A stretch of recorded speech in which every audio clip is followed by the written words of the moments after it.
My family asked me to host Easter brunch because you're so good at making things look nice. I spent hundreds on decor, food, even rented tables. They showed up late. My uncle said, "Why'd you go so overboard?" "It's just eggs." No one helped clean up. My mom criticized the deviled eggs. My brother took all the leftovers without asking. When I mentioned it, he said, "Don't invite people if you're gonna be petty." That night, I opened the group text. Not a single word of thanks. Just a meme of a burnt casserole with my name. I'm 38, living in Arlington, Texas. I run a small event decor business from home. Not some flashy company, but I'm good at what I do. People hire me because I pay attention. I care about details. If you've got a baby shower or a retirement party and you want it to feel special, I'm your girl. My family? They know this. They've always said, "You've got that touch. You make things look nice." And they use that as an excuse to dump things on me. So when my mom called in February and said, "We were thinking, you should host Easter this year. You always make things look so nice," I should have known what was coming. But I wanted to believe it would be different. I asked, "Are people going to help with food?" She said, "Of course. Everyone will bring something. You just handle the decorations, sweetie."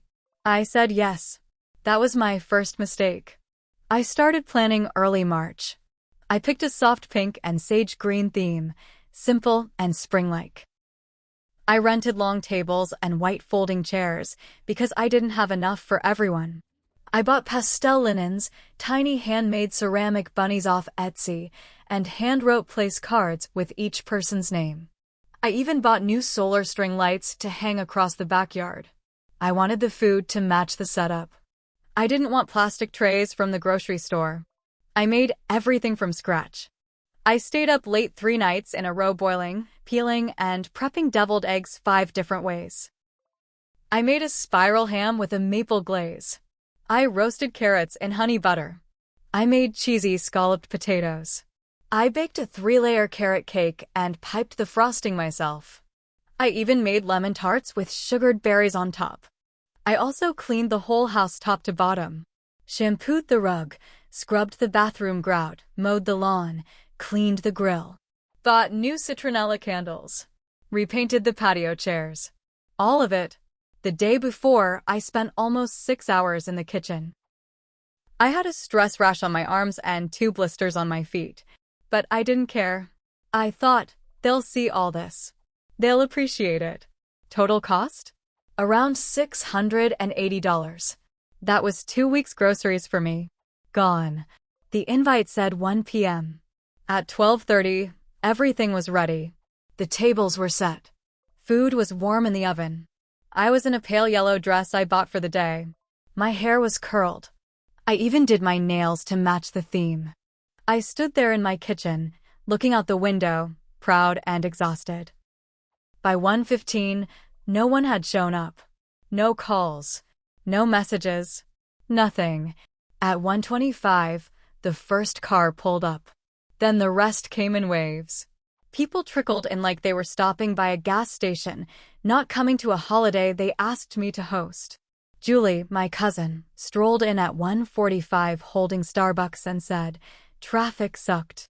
She lives less than 15 minutes away. My Uncle Don stepped into the backyard, looked around, and said, "Jesus, what is this? A wedding reception?" I laughed a little, thought maybe he was joking. He added, "Why'd you go so overboard?" "It's just eggs and ham." My jaw locked up. I said nothing. My mom walked in with a bag of King's Hawaiian rolls and a store-bought salad.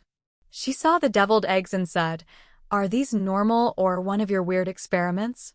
I told her they were a mix. She frowned and said, "You always try too hard." Then my brother Kevin arrived empty-handed. His wife tossed a bag of marshmallow peeps on the counter and said, "Here's dessert." No one helped set anything out. No one said, "Wow, this looks amazing," or "Thank you for doing this." They all sat, ate, and complained. I tried to stay cheerful. I served everyone. I offered drinks. I took plates when they were done. Kevin made a joke that the ham was dry. My aunt said the asparagus tart was too fancy. Someone knocked over a mason jar and left lemonade dripping down my buffet table. No one cleaned it up. The kids trashed the backyard. Juice boxes in the garden, chocolate eggs melted into my patio chairs. Someone let their toddler into my bedroom. He pulled 2 books off my shelf and colored in one of them. At around 4 p.m., people started leaving. Not one person helped me clean. Not one. I stood in the kitchen surrounded by empty plates, crumpled napkins, and spills on the floor. I felt like a waitress who'd just been stiffed by a table of 12. Then I saw Kevin loading 2 big Tupperwares from my fridge, ham, potatoes, cake, all of it. I said, "Hey, I was going to portion that out.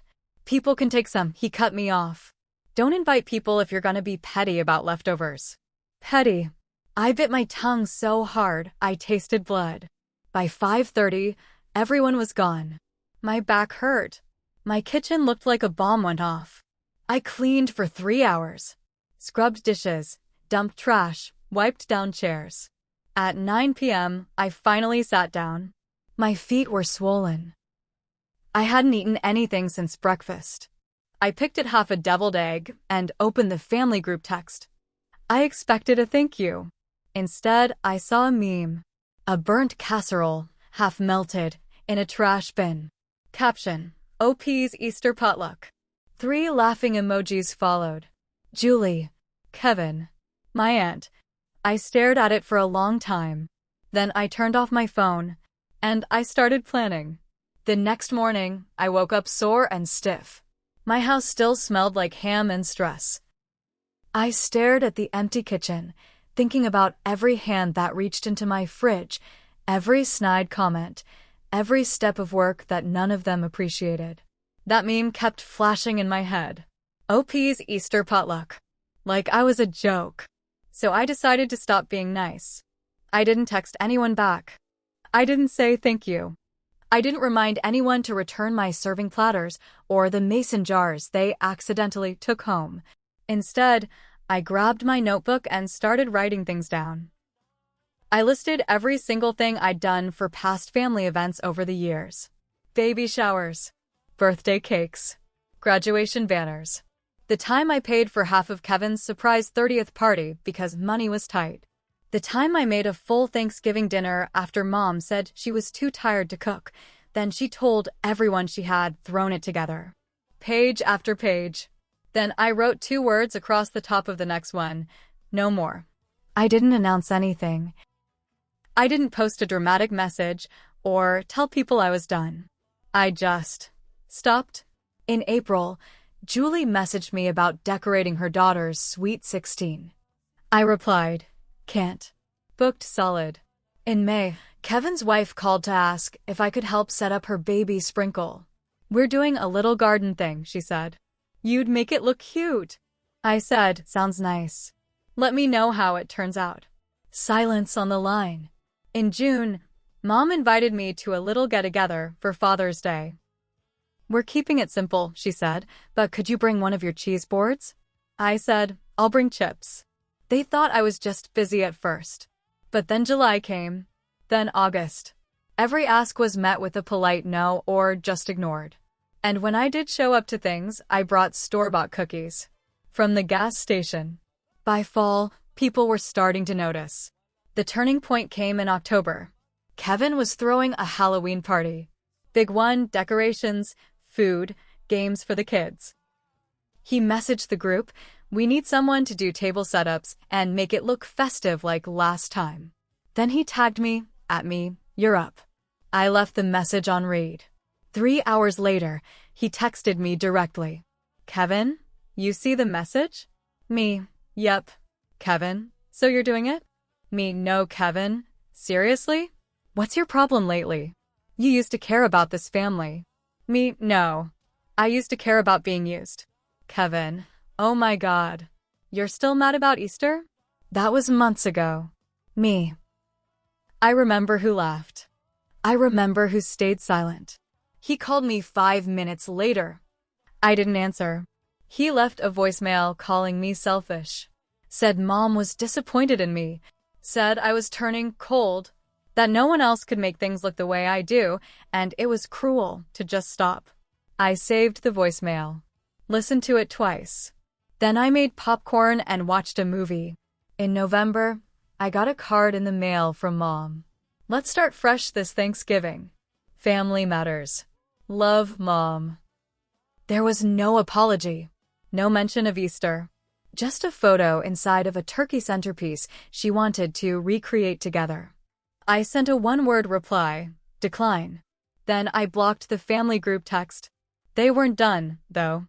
Julie started sending me photos on Instagram, her kid's birthday cake, her new dining room table. Wish you were here. Miss your touch.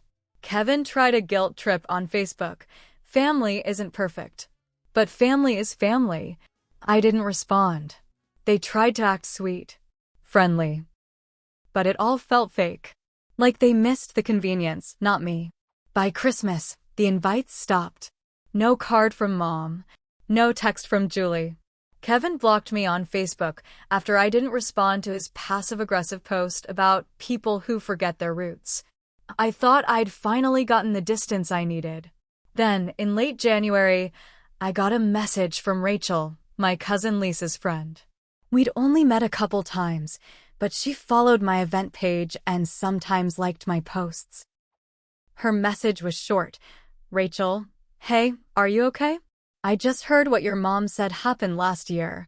I blinked at the screen. Me? What did she say? It took a minute, but Rachel answered. Rachel, she said you had some kind of breakdown on Easter. That you cursed out the family and kicked people out. That you're not talking to anyone now because of it. I felt my stomach drop. That didn't happen. I sat in silence, fingers shaking over the keyboard. Me. She told people I cursed them out and kicked them out? Rachel, yeah. Lisa said you threw the ham in the trash and told everyone to get the hell out. That's why people think you've been hiding. I couldn't believe it. They didn't just ignore what I did for them. They rewrote it. They made me the crazy one. The angry, ungrateful woman who ruined Easter and ghosted the family. They were covering their own guilt by blaming me. And suddenly, I wasn't just done. I was furious. This wasn't about being petty anymore. This was about showing them what real effort looks like when it turns. I pulled out my event calendar. I looked at every birthday, anniversary, baby event, and church fundraiser my family had coming up in the next 6 months. I started making notes. Julie's daughter was turning 18 in March. Huge deal. They were planning a backyard party. Lisa's baby shower was scheduled for April. She wanted a butterfly garden theme. Kevin and his wife had their gender reveal in May. She'd posted about it nonstop on Facebook, looking for ideas. I reached out to every one of their vendors. Quietly, politely. Hi, I saw your name mentioned on Julie Smith's page. I'm actually her event coordinator. Just checking on final details for the 18th. Most of them were local freelancers. New. Eager to make a good impression. I told them the family had decided to go in a different direction. I canceled deposits. I asked for confirmations. Then I locked in the same dates under my business name for fake clients. Paid the deposits myself. I didn't cancel events. I relocated them.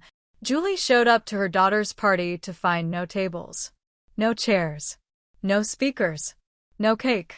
Lisa's baby shower had no florist, no photo booth, no charcuterie delivery. Kevin's wife? She walked into a park pavilion with no balloon arch, no catering, no custom confetti poppers. Just folding chairs and silence. Each time, I waited a day. Then I posted Instagram photos from another successful event with their exact themes. Same dates, same decor, different names. I wasn't just ruining their plans. I was showing them exactly what they lost. Julie was the first to call me. She left a voicemail through clenched teeth. I don't know what your problem is, but you've gone too far. My daughter cried for 2 hours. You think this is funny? Then came Lisa. texted me a long, dramatic paragraph about how I sabotaged the most important day of her life and disrespected the baby. That's right, the baby. Kevin? He didn't text. He showed up at my house. I saw him through the peephole, standing on my porch in a baseball cap and hoodie. I didn't open the door. I stood there, calm, heart steady. He pounded twice, then shouted, "You think you're AF, ***, King Saint? You're sick. You need help." I called the cops. He left before they came, but I made a report. A week later, my mom called. First time in months. I didn't answer. She left a voicemail. "Hi, sweetie. I heard what's been going on. This is all getting out of hand. Can we just talk? I think you've made your point." I deleted it. The next day, she sent a long email. Said she didn't know people were blaming me. Claimed she never told anyone I had a breakdown. Said it was probably just a misunderstanding. She also added, "This family needs you. You've always been the glue. No apology. Just a guilt trip." So I replied, "Mom, you want to talk about misunderstandings?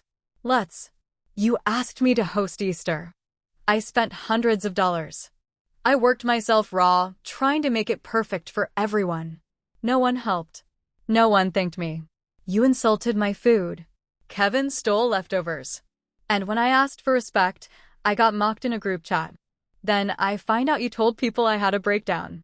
That I threw food and screamed. That's a lie. You didn't correct it. You let them laugh behind my back. I'm not your glue. I was your unpaid planner. Your fixer. Your scapegoat. That ends now. Do not call me again. Do not text. Do not show up at my house. You lost me. My name. Word spread fast. I heard through a mutual friend that Kevin had to pay out of pocket to fix the gender reveal mess. Lisa's shower had to be redone at a VFW hall with grocery store balloons. Julie's daughter refused to speak to her for a week. They tried to tell people I was unstable. Petty. Bitter. But something shifted. Because those same people saw my work, my professionalism, my calm. I never lashed out. Never screamed. Never posted a rant. I just stopped giving. And they felt it. People who once used me started reaching out quietly. Telling me, "I always admired what you did for your family." Some even booked me for their own events, saying they knew the truth. My family made me the villain. So I became one with a clipboard, a business license, and receipts. My family took me for granted, used me, and mocked me when I finally said no. But I made a mistake too. I let them. For years, I gave and gave, thinking I'd earn love through effort, through beauty, through sacrifice. Turns out, some people only love you when you're useful. So now, I'm not useful to them anymore. I'm free.